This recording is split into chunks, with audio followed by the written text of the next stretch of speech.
Salut à tous les amis, j'espère que tout le monde va bien. C'est Tom Lafranchi pour la chaîne Pourquoi je crois PJC, YouTube et Facebook. Je tiens à remercier tous les abonnés et à remercier aussi Steve qui fait un très grand travail sur la page Facebook. Aujourd'hui, je voulais faire une vidéo un petit peu improvisée, comme d'habitude, hein, vous savez que je fais des vidéos improvisées, sur le coronavirus et puis développer plus grandement, non pas seulement sur le virus en lui-même et toutes ces théories qu'il y a autour, mais vous donner un petit peu mon avis et mon ressenti sur la situation plus globale. Euh, voilà. Actuellement, je suis en Asie. Je suis parti en Thaïlande en famille. Pendant 3 semaines, je me suis coupé un petit peu des réseaux et coupé aussi de BFM et CNews. Et hormis à l'aéroport où j'ai vu beaucoup de gens avec des masques, ici, la vie a l'air de suivre son cours normalement. Les gens ne sont pas plus stressés que ça. Et pourtant, c'est un pays qui n'est pas très loin de la Chine. Je sais pas même si c'est pas frontalier à un certain endroit, je me rappelle plus. Mais en tout cas, c'est pas très loin, hein. Il n'y a pas l'air d'avoir plus de panique que ça. Donc voilà. J'ai vu pas mal de vidéos. Je me suis moi-même un petit peu inquiété sur le sujet. Parce que c'est vrai que il y a de quoi réfléchir. Il y a quand même pas mal de signes alarmants sur le sujet du coronavirus. Et j'ai vu plusieurs théories qu'on va se ressasser ensemble, dont notamment donc la théorie du virus du laboratoire qui est sur Wuhan, laboratoire en collaboration avec les États-Unis, de virologie, et donc une théorie qui dit un virus qui aurait pu s'échapper de ce laboratoire, et donc qui serait la cause de cette grosse quarantaine et de ces décès. Et j'adhère. En fait, j'adhère avec toutes les théories. Tout est possible finalement, mais personne n'a personne n'a la clé au final. Personne ne connaît la vérité. J'ai entendu la théorie du fait de dire que c'est une simple grippe et que ce sont les personnes les plus affaiblies qui en meurent. Mais apparemment, certaines personnes trentenaires et enfants en meurent aussi. J'ai entendu la théorie aussi du gouvernement chinois qui lâche le virus pour tuer des gens, du gouvernement américain qui lâche le virus en Chine pour tuer des gens et affaiblir la Chine. Tout est possible en fait, j'ai envie de vous dire. Tout est possible. Ou comme aussi la thèse officielle qui dit que c'est un virus qui existait déjà, hein, le coronavirus humain existait déjà, mais là il s'est métamorphosé, comme quoi ça viendrait d'un animal et que pour la première fois on serait face à une pandémie qui pour l'instant n'a pas de solution. C'est possible aussi. Le monde entier, l'histoire a été faite de pandémies et d'épidémies qui ont été ou bloquées sur le moment, ou alors qui ont fait beaucoup de morts, comme on peut se souvenir la peste et le choléra, etc. Euh, c'est inquiétant quand même, parce que bon, on pense, personnellement, j'ai pas peur de la mort. La mort est un gain, comme on dit, mais on pense toujours à ceux qui vont rester.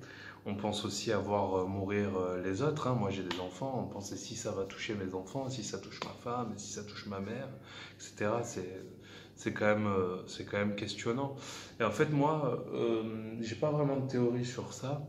Par contre, je vois quand même que ça a l'air d'être assez grave en Chine. En fait, ce qui m'inquiète surtout, c'est le fait que il y ait une aussi grosse quarantaine et qu'il y ait un aussi gros silence de la République communiste de Chine. Parce que croyez-moi que la censure est très forte. Essayez de parler avec un Chinois là-bas en Chine sur le sujet. Ils vont vite mettre terme à la conversation.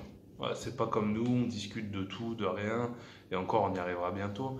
Mais là, on parle du sujet, ça coupe très vite. Euh, c'est surtout ça voilà, qui m'inquiète, c'est le fait que ça soit aussi contenu, qu'il y ait une aussi grosse quarantaine et qu'ils ont l'air d'être un peu dépassés. Au final, en fait, dans tout ça, parce que depuis tout à l'heure je parle beaucoup d'inquiétude, en fait, je me dis que 2020, ça a commencé tonitruant quand même, hein. Les bruits de guerre, les maladies, j'en passe. De toute façon, on est toujours au même point, des valeurs inversées. Là, bon, là, je suis en Thaïlande, j'ai vu pour la première fois des ladyboys, c'est complètement fou. Il y a des transsexuels sur les trottoirs, on est dans un monde complètement fou. Je suis passé par Phuket, c'est la déchéance humaine, hein, avec tous ces jeunes Français qui viennent là sur Phuket pas que ces jeunes Français, hein, tous les gens, tous ces hommes d'une cinquantaine d'années seuls, soixantaine d'années, tout seuls, qu'est-ce qu'ils font ici? Ben, on sait très bien. Le tourisme sexuel, enfin c'est horrible, c'est horrible. Le monde va mal. Et moi en fait j'avais envie de vous dire, j'ai deux messages. J'ai un message pour les non-croyants qui peuvent tomber sur cette vidéo. Vous avez peur, et c'est normal, parce qu'on est en 2020 et ouais, on peut avoir peur. Hein. Il se passe des choses entre l'Iran, les États-Unis, les bruits de guerre, Troisième Guerre mondiale, les tremblements de terre, les tsunamis, les volcans qui se réveillent, les maladies, les épidémies, pourquoi pas aussi les famines. Puis la survie, il y aura un temps pour la survie quand les magasins se vident, comme on est en train de le voir à Singapour, comme on est en train de le voir en Chine, à Wuhan, etc. C'est vrai, il va falloir qu'on trouve des solutions pour survivre sur le moment, parce que c'est l'instinct humain. Mais savez-vous où vous allez après la mort? C'est toujours pareil en fait. Parce qu'on est là à parler du vivant, du vivant, du vivant, mais nous, la Bible nous dit, ne craignez pas ce qui tue le corps, mais plutôt l'esprit. Où va votre âme? Qui est le Christ? La Bible. Comment obtenir votre salut? C'est à ça que je vous encourage à penser, parce que mourir, on va tous mourir. Mais où on va aller après? Qu'est-ce qu'on va faire? Quel est notre rôle sur Terre? Moi, c'est ça qui m'inquiète pour vous, en fait, surtout. Et donc, je vous encourage fortement, si vous voulez revenir sur mes vidéos en arrière, si vous n'êtes pas encore abonné, abonnez-vous, revenez sur mes vidéos en arrière, où je discute de plusieurs choses dans ce style-là, où j'essaye de donner des clés, ou en tout cas vous encourager à chercher.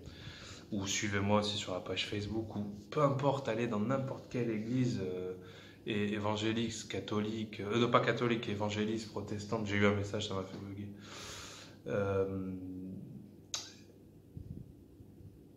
Rapprochez-vous des chrétiens, essayez de comprendre un maximum le sens de la vie, ce que Dieu veut pour vous. Parce que moi, au-delà de la mort de votre corps, ce qui m'inquiète, c'est là où va aller votre âme. Et j'ai un deuxième message à la communauté chrétienne qui sait pertinemment que le but des chrétiens, c'est d'évangéliser et donc de sauver des âmes. Eh bien, finalement, le coronavirus, c'est le moment d'évangéliser x5. Bombarder, là. Bombarder de partout l'évangile. Parce que autant ça sera bloqué dans pas longtemps, autant ils vont nous faire une petite campagne de vaccins, comme pour H1N1, on va tous bouffer du vaccin. Moi, je ne l'avais pas fait en 2009, mais autant ils vont faire une petite campagne de vaccins, comme on dit, c'est la théorie la plus plausible, et puis ils vont se gaver, encore l'industrie pharmaceutique va se gaver. Autant c'est un vrai virus, et puis on va tous en crever. Pas tous, une grande partie de la population, et comme c'est le plan du nouvel ordre mondial, hein, comme disaient les Guildstone, je sais pas, renseignez-vous sur les Georgia Guildstone, où c'est des sortes de pierres comme en Écosse posées avec des commandements, les commandements du nouvel ordre mondial, qui dit le premier de rétablir la population mondiale à, il me semble, un quart de ce qui existe maintenant, donc c'est-à-dire à 500 millions d'individus, ou 1 milliard grand max. Pourquoi pas? J'ai déjà parlé avec des gens. Des fois, je lis des commentaires sur Internet, ils disent pour que la planète aille mieux, il faudrait que 3/4 de la population meure. Pourquoi pas? Quand on n'a pas Dieu, tout est possible, tout peut se passer dans la tête. Mais là, j'ai envie de dire en fait aux chrétiens, du coup, il faut évangéliser à fond en fait. Guerre, famine, maladie, on y est. Je veux dire, là, il y a pas mal de signes qui nous montrent qu'on y est, quoi. Si on croit au retour du Christ comme moi j'y crois, on y est. On y arrive petit à petit. Et puis, si toi, tu regardes ma vidéo, tu es encore un peu sceptique sur tout ça, tu as les fesses entre deux chaises, comme on dit. Parce que si tu es comme moi, tu es passé un petit peu par la théorie du complot, après tu en es venu au Christ, mais peut-être t'as pas franchi le pas. Ben, tu fais comme moi, tu fais un petit récapitulatif des 10 dernières années. Finalement, en fait, tout ce que j'ai étudié depuis 10 ans, c'est en train d'arriver. Tout est clair, en fait, quand on a pris la bonne base pour découvrir ces choses-là, que ce soit la Bible ou de l'autre côté le complot en étudiant qu'est-ce que Satan est en train de faire sur la terre, finalement, on y arrive. On y est en plein dedans. Donc voilà, je vous encourage à évangéliser. Je vous encourage à continuer le combat. Je vous encourage à pas avoir peur, même si c'est humain d'avoir peur. Moi le premier, forcément, quand on a une famille et tout ça. Mais au-delà de la peur, il faut que notre foi soit plus forte que ça. Et que quand on a une discussion mondaine avec des gens qui vont nous parler du coronavirus, il faut qu'on affiche une paix que eux n'ont pas. Car Jésus nous a dit, je vous laisse ma paix. Donc quand on va avoir des discussions avec des gens qui vont nous dire, ouais, mais le coronavirus, on va mourir, etc., etc. Ouais, on va mourir. Pas grave, moi j'ai pas peur. J'ai pas peur parce que je sais où je vais. Je sais ce qui m'attend après. Par contre, toi, j'ai des doutes. Et c'est à ça qu'il faut penser, en fait, finalement. Et des fois, on se laisse déborder par les informations. Il y a un flot d'informations non-stop sur Internet.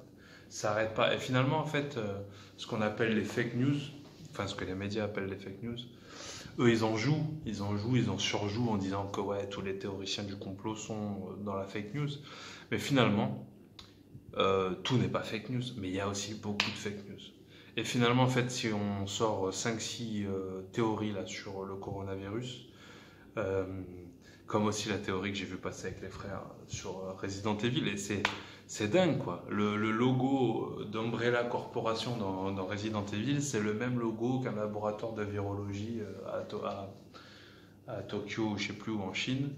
Et Corona, si on inverse les lettres, ça fait Raccoon. Donc Raccoon, c'est le renard. Raccoon City dans... qu'est-ce que je veux dire? Le Raccoon, c'est le renard. Raccoon, c'est un nom dans Resident Evil aussi. Donc c'est dingue. Dans Resident Evil, c'est un virus qui crée des zombies. Donc c'est vrai, il y a plein de questions à se poser. C'est complètement dingue. Franchement, c'est la première fois qu'on voit un truc qui pose autant de questions. D'habitude, j'arrive à peu près à cerner la chose, à me dire, bon là, voilà, il y a tenant, aboutissant, on en arrive là, là, là, et puis on essaie d'avoir un petit truc. Là, c'est trop vaste. On va pouvoir le faire, mais je pense dans quelques temps. Donc forcément, les médias, premier mort en France, machin, ça va pas arrêter. Couper la télé, couper un peu les réseaux comme moi. On se reconcentre sur ce que Dieu veut qu'on fasse. Et en fait, ce que Dieu veut qu'on fasse, peu importe notre ministère, c'est d'évangéliser. Et ce que Dieu veut pour toi dans ta vie qui n'est pas encore avec lui, c'est que tu reviennes à lui. Et n'aie pas peur du coronavirus parce qu'il va tuer ton corps, mais il ne tuera pas ton esprit. Par contre, ce qui peut tuer ton esprit, c'est le péché qui habite en toi, le péché qui habite en nous depuis la création. Et c'est ça qu'il faut combattre. Je ne dis pas que moi, je suis sans péché. Bien sûr, je suis un homme de péché, toujours. Je suis toujours colérique, je suis toujours parfois non exemplaire. C'est pas parce que là, je suis calme devant une caméra qu'il y a une heure, j'ai pas pété un câble sur mes enfants. Ou que je suis un parfait mari. C'est pas ça que je veux dire. C'est juste qu'il faut qu'on perçoive au fond de nous les choses et qu'on essaie de le vivre profondément.